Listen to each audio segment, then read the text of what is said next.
Cheers. Cheers. Welcome to Paris. So how's your French? Petit peu, je parle comme enfant. Did you learn it before you I came? learned in high school a little bit, and then I had gigs in Montreal and Quebec, you know, and then I came over to Europe in the 60s and played in, I had a gig in Paris in 1965 on that same tour that I did to England, and I played at a place called Le Chat qui Pêche.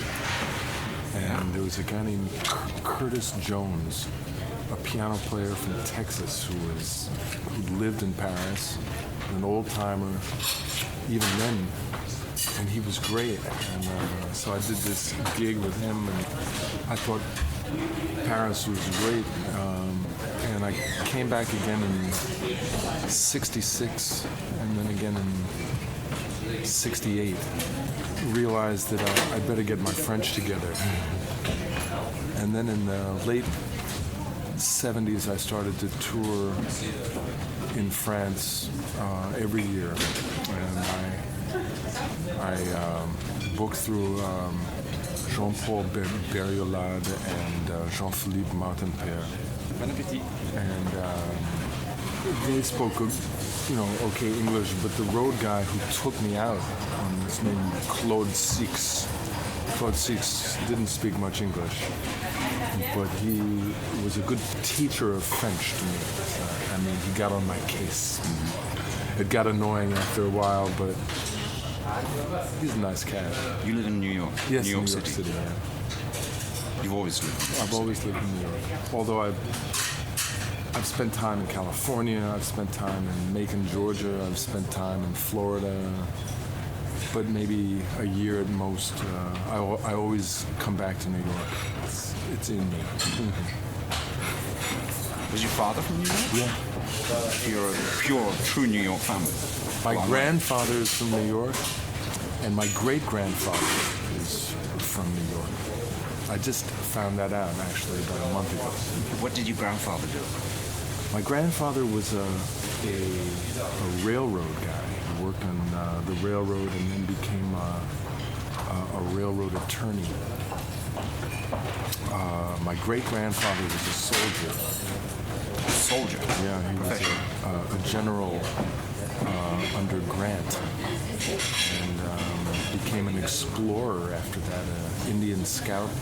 And not much is known about him. He's a very mysterious guy. John Henry Hammond. Were they all Johns? Yeah, they were all Johns. You have a son? I have a son. His name is Paul. No more Johns? No more Johns. It's interesting you say that your great-grandfather was a scout.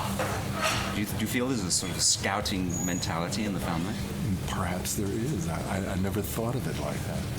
Apparently, he stole the Lewis and Clark papers from the Smithsonian and did advanced exploring work for the railroad, for the Union Pacific Railroad up through the Northwest, and followed Lewis and Clark expedition up there. So this was in the days before photocopiers. Yes, exactly. Did he put them back? No, they were found in his desk, I guess, about 4 years after his death. Did you find out about this recently? Yes. How did you find out about it? From a librarian from Wisconsin. He settled in St. Paul, Minnesota. That's where he died. Did you discover people? If I hear somebody I like, I tend to tell everybody I know. How do you feel about the record industry? It's a tough business in terms of, long-term survival. For the artists? Or the Yeah, label? for the artists. Well, also for labels too, I guess. Small labels come out and then they're bought up by the big labels, and some of them are able to maintain their own character. Others just get sort of assimilated and...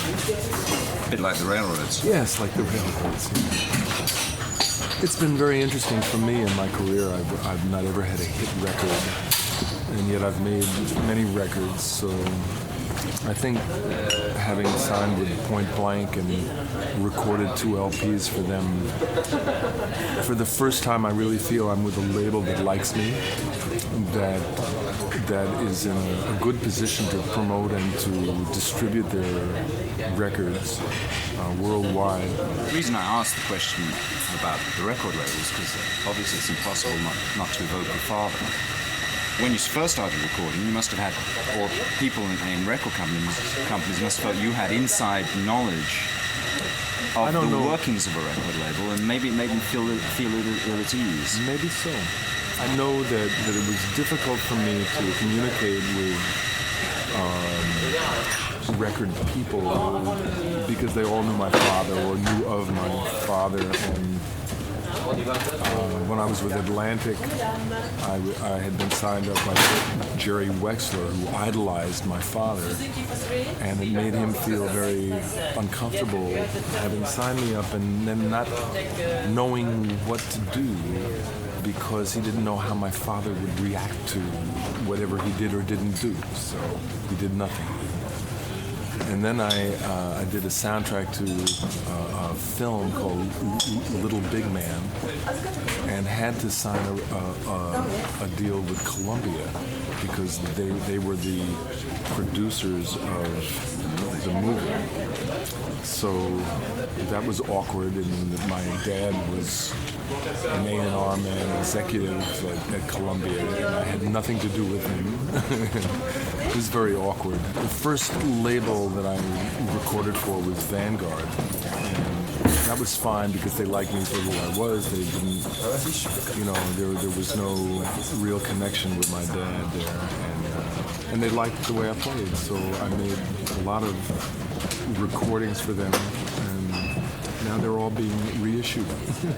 When I was with Columbia, I made 3 LPs that got no promotion, no major distribution, and as a result, have all been deleted.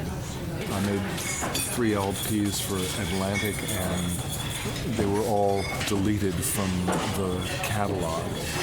When I signed up with Point Blank and the album God Love If You Want It began to sell, Atlantic reissued 2 of my old LPs.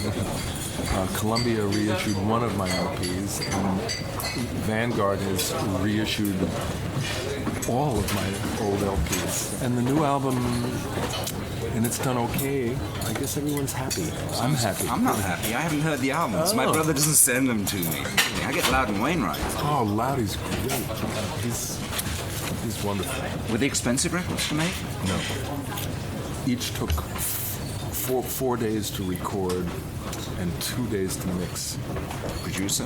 J.J. Cale. And where do you record? San Francisco. At a little studio called Russian Hill.